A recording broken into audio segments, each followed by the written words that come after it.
This is Rees Mogg. He is a British politician, and today he did something spectacular.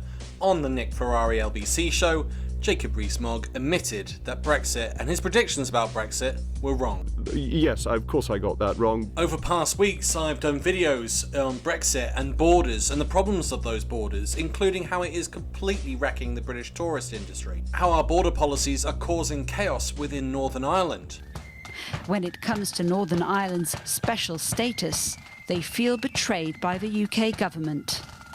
We have now got a partition down the Irish Sea, something the people in Ulster have fought for hundreds of years. And only this year, 700 refugees crossed the English Channel, the highest number on a single day in 2022. And part of the reason for this is because Britain, the Conservative government, refuses to set up refugee checks across Europe. And remember, part of the issue that related to Brexit going forward was that the UKIP party, the far-right groups, Nigel Farage, all put forward the idea that we could control our borders by leaving.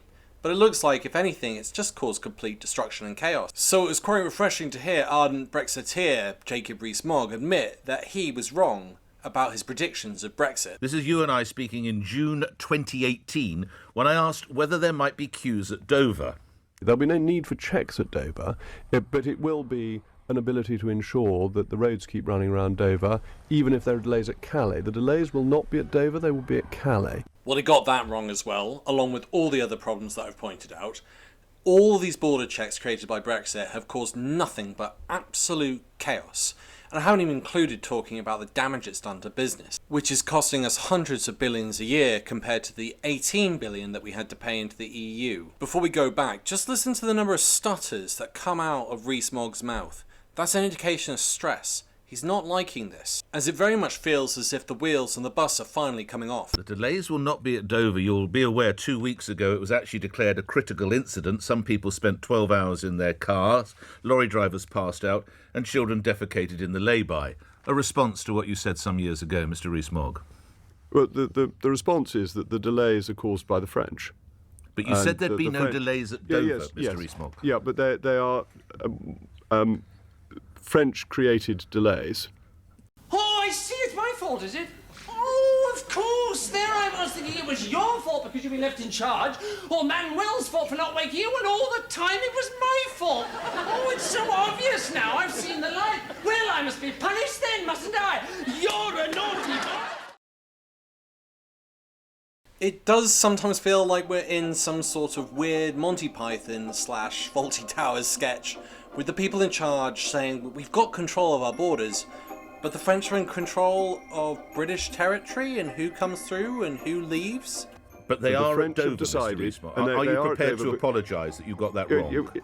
Yes, of course I got that wrong, but I got it wrong for the right reason, if I may put it that way. Do expand. The point I was making was that the only delays would be caused by the French if they decided not to allow British people to pass through freely. Of course! It's the French instigating everything that we agreed to and negotiated, but now we've decided we don't like. Where have we heard that before? Northern Ireland. They have to instigate certain procedures because we're a third country. Just have a listen to this migration company that specialises in dealing with visas and migration within the UK and the EU. British nationals who do not have EU residency status or a visa are now limited to 90 days in every 180 within the Schengen zone, and the passport stamp helps to keep track of this. Border guards are entitled to ask British visitors for evidence of healthcare cover and sufficient funds for their trip. Passport stamps, reflecting the date of entry and exit, are a way for border officials to calculate that British travellers, just like other third country nationals, have not overstayed. In order for the checks or stamping to take place, British passport holders are no longer entitled to use automatic e-gates on crossing EU external borders. But if you exhaust the 90 days in 180-day period all in one go, you will have to spend 90 days outside of the Schengen area.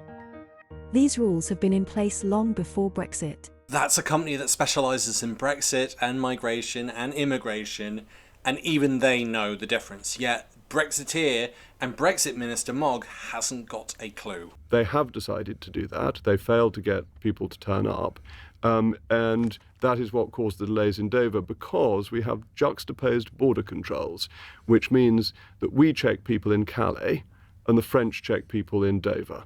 And actually, that means that if the French don't operate their system properly, we get the delays. It's why I was saying that British people might think that going to Portugal is more fun, because the Portuguese want us to go and the French are being very difficult. And why should we go and spend our hard-earned money in France if the French don't want us? Are you suggesting we boycott one of our closest European neighbours, Mr. Rees Mogg? I'm not suggesting a boycott. I'm just suggesting that Portugal has made e-gates available to British tourists. And just to make this absolutely clear to you and to Jacob Rees-Mogg, even though you go through the e-gates, you still have to be stamped in order for them to be able to check and make sure that you haven't overstayed in the EU, because the EU wants to control its borders, just like Britain. So what do you think? Has Jacob Rees-Mogg finally conceded that Brexit isn't working? What do those stutters mean? I mean, he did it at least 3 times. Regardless, thanks for listening. Thanks to all my Patreon and YouTube subscribers. If you'd like to be one of them, please look at the description. Otherwise, click the like and subscribe button. Thanks.